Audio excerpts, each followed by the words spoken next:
Entitled driver decides to run me out of the bike lane. The title is exactly how it sounds. I'm a 21-year-old female currently in the emergency room, being treated after I was picked up from a thrift store I hobbled over to with my electric bike. I could barely walk on my right leg, and the cashier called an ambulance for me. I was in the bike lane, riding my electric bike to the thrift store. I had some extra cash to spend, and I love thrifting. I once found a $250 artist easel for $10 at a Goodwill. I was being careful and enjoying the breeze in my hair when I see to my left a black car cutting super close to me. The car went in the bike lane and started closing in on me. I swerved and the bike got caught on something in the road. I slammed hard into the sidewalk. I admit I heard laughing as I fell, and not from me, from the damn car. The car sped off after I landed. Guys, I crashed hard in front of a house. There were people watching, and nobody came to help me. I got up and untangled myself from the bike. My right leg began throbbing. I used the bike for support and made it the extra block to the thrift store. 2 shoppers asked if I needed an ambulance, but I declined, despite how much pain I was in. I was already having a hard day. Bless the cashier's soul who convinced me to let her call 911. Please, if you ever see a cyclist in the bike lane doing their thing, don't run us off the bike lane. This isn't just entitled, this is attempted manslaughter. Whoever would pull something like this and act like it's a joke and just laugh about it is seriously deranged, and a total piece of garbage at that. And OP gives a bit of an update in the comments. I just got released from the ER about 30 minutes ago. I got a fractured knee and foot along with a pretty bruised hip. I have to stay off my right leg until more x-rays next week. Next week is my 3-year anniversary with my significant other too. He was planning dinner at a fancy restaurant and a trip to these beautiful gardens in our city. I feel bad that we have to alter all his planning because of this.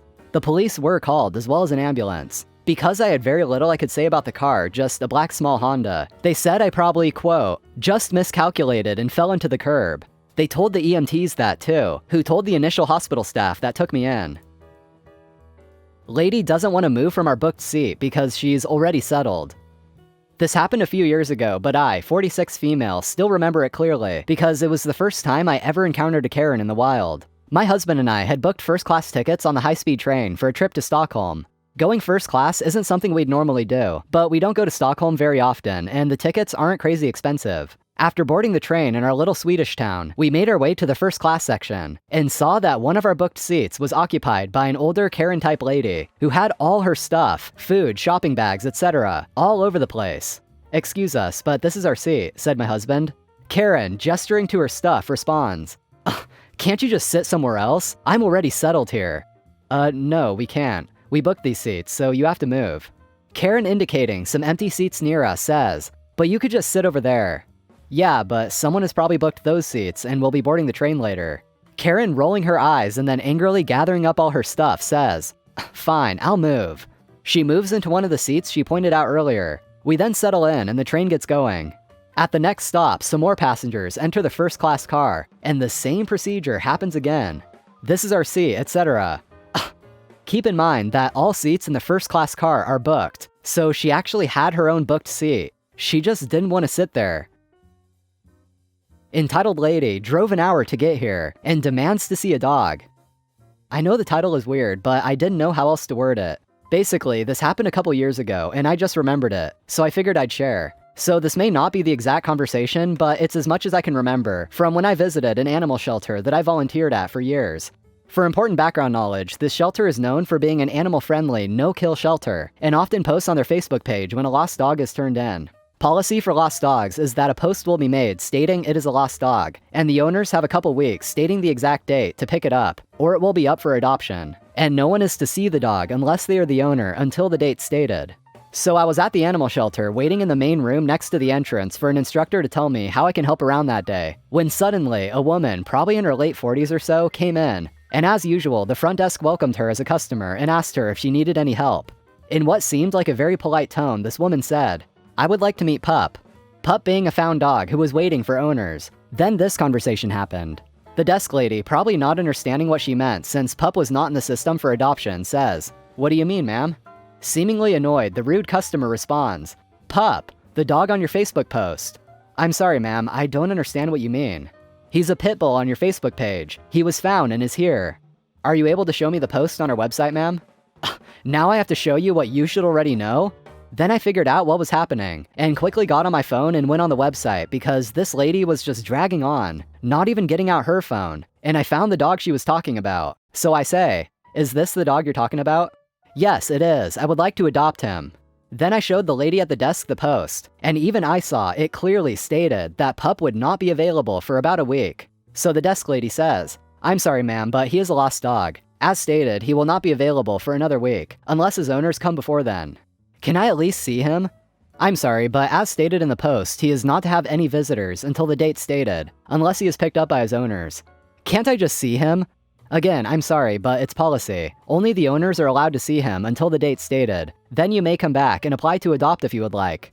"But I drove an hour to get here." "I'm sorry, ma'am, but there's nothing I can do."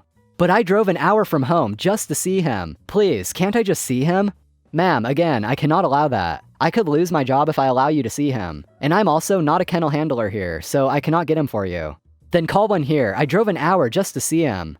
"I'm sorry, ma'am. As I said, only his owners can see him until the date stated, and you are welcome to follow our Facebook page for any updates on him." Then the lady left in a huff. I swear, it's been years, but that still amazes me.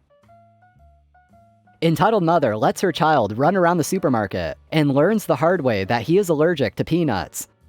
This happened 4 or 5 years ago in a supermarket in my neighborhood. The entitled mother did not have the typical Karen haircut or blonde hair, unfortunately.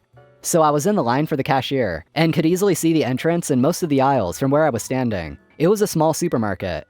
This woman and her 5 or 6-year-old child enters, grabs a basket, and lets her child go and roam the supermarket. The kid was running around the aisles looking at products, and obviously giving the employees a hard time. I was still waiting in line when the kid starts coughing, crying, and eventually puking loudly in the aisle behind me. There was an employee kneeling near him, a yellow pack of M&Ms, chocolate-coated peanuts on the floor. His mother was rushing towards him, holding her basket. I observed that the kid's face was red, swollen, and sweaty. It was obvious that the kid was allergic to peanuts or chocolate. "What the hell are you doing?" said the mother. "Ma'am, you poisoned my son."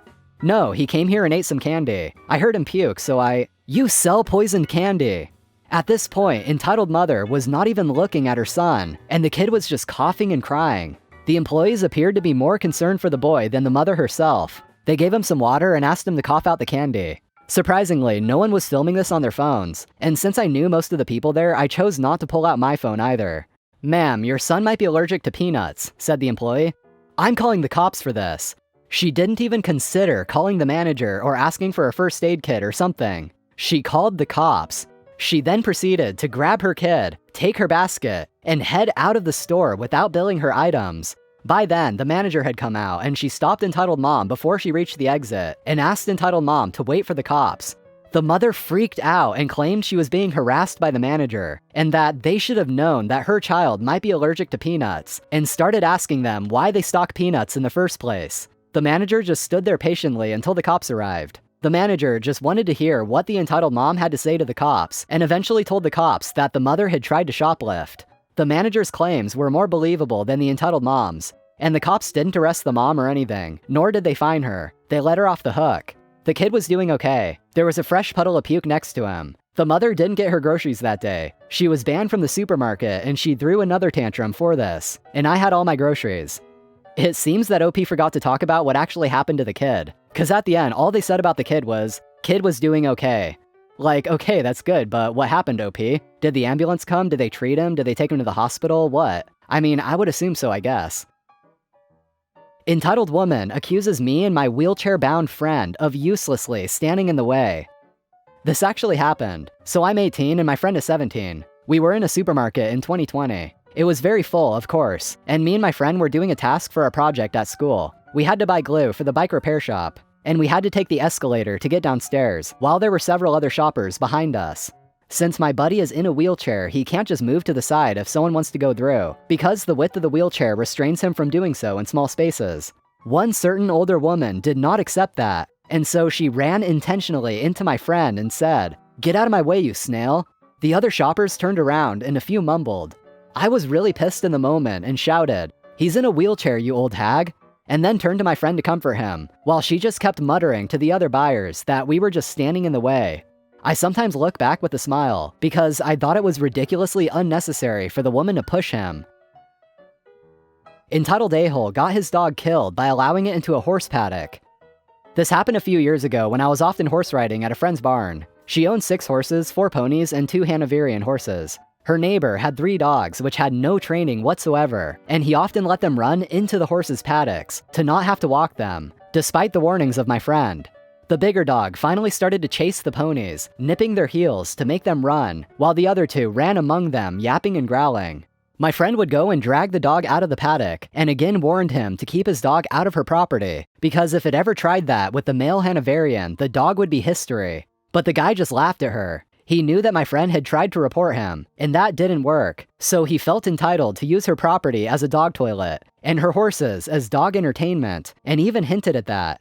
Finally, it got so bad that the ponies became so nervous that they couldn't be taken for a ride anymore. They were too afraid of the dog, and she warned the man one last time to keep the dogs out of her paddock, since she would now put the horses with the ponies, so the male horse would protect them, and he just laughed again. He seriously believed his 40-kilogram shepherd mix was a match for a 700-kilogram gelding, just because it was a hunter and the horses were prey.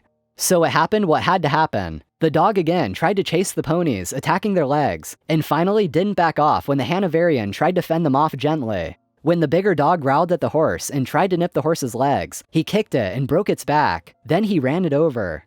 The dog was of course dead after that, but the gelding had just protected his herd. The neighbor then tried to report my friend to the police and animal control, but got rebuffed. They clearly told him his dogs had nothing to do on other people's property, and that it was his responsibility to keep them out of it. At least his other dogs never came back into the paddock. They were very afraid of the horses after their friend was killed, and they got a few nips from the horse too.